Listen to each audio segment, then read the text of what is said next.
Coach, I think when we've talked about like keys to the game for Indiana in the past, it's a lot about like transition defense. Do you think that changes just with they don't have a point guard?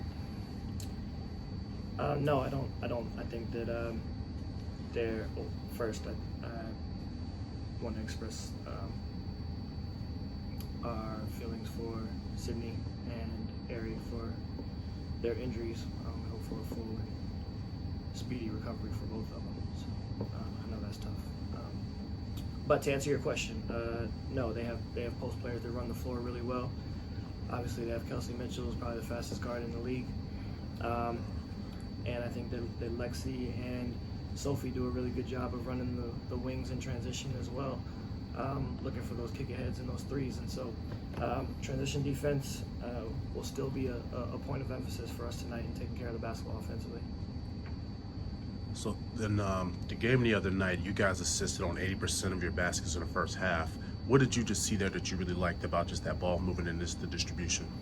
Yeah, I think that when it's moving, everyone feels involved, and then it just it adds to the pace that we want to play. It's part of the pace that we want to play with, especially in the half court. And I think that it just makes us a little bit more difficult to guard when it's more stagnant, when the bodies aren't moving, when the ball's not moving.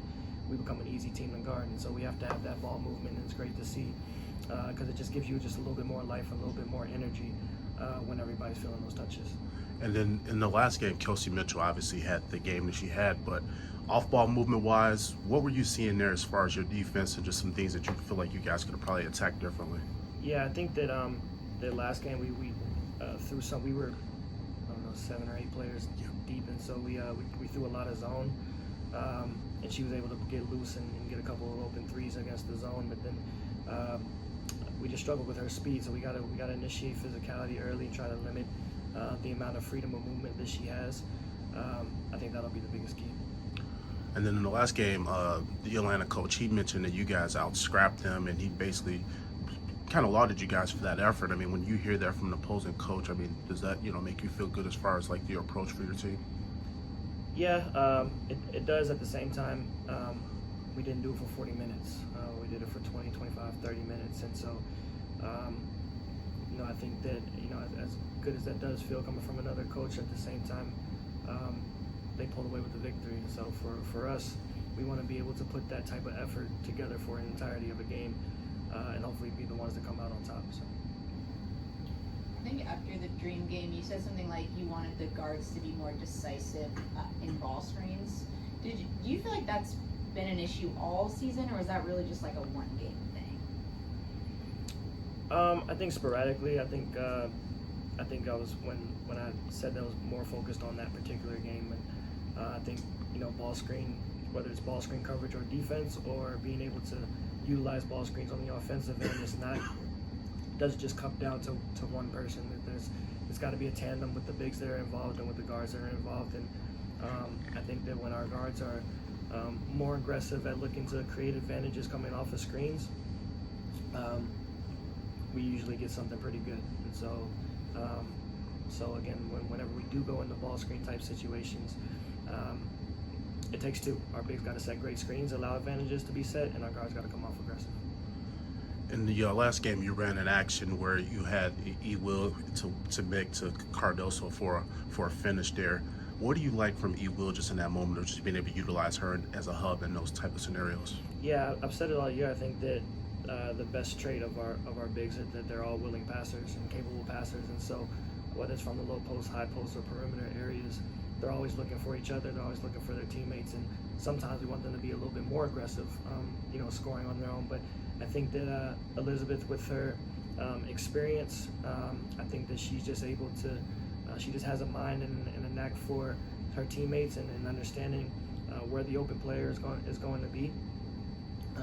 But also she's just a selfless player. And so there's times where we've benefited off of her aggressiveness as a scorer, and other times we've benefited off of her selflessness as a facilitator, just like we have with our other post players as well. So.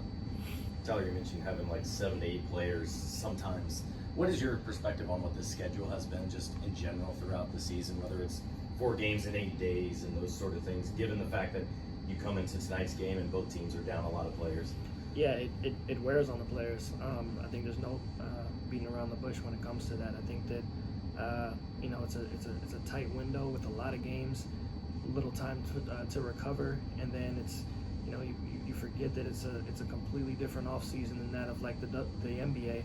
Even though it's more games, 82 games in the NBA, but they have a complete off season to kind of regroup and get their bodies together. Where as most of the players in our league, they're playing in somewhere else, whether it's domestically and unrivaled in AU or whether they're overseas, and so the window for recovery isn't that extensive, and then you come into our season to where it's a jam-packed season. It's tough on their bodies and tough on their minds, and so it's unfortunate the amount of injuries that not just that we've sustained but that the league has sustained, and you always wish good health on the players. So I think however the schedule can be conducive for that will be to the benefit. How's that negatively impacted trying to find practice time too when you have limited bodies, and that's a direct result of all that? For sure, every team goes through it. When it's a team that I think that you look at the teams who are kind of newly forming and whatnot, haven't had a ton of time together. There's just a more of a time that it takes to kind of assimilate together and whatnot. But that's the situation that we deal with, and every coach deals with it. We move forward as best as we can. But obviously, from a coach's perspective, you would love a little bit more practice time with your group to get that camaraderie, that cohesiveness. Anyone, Coach?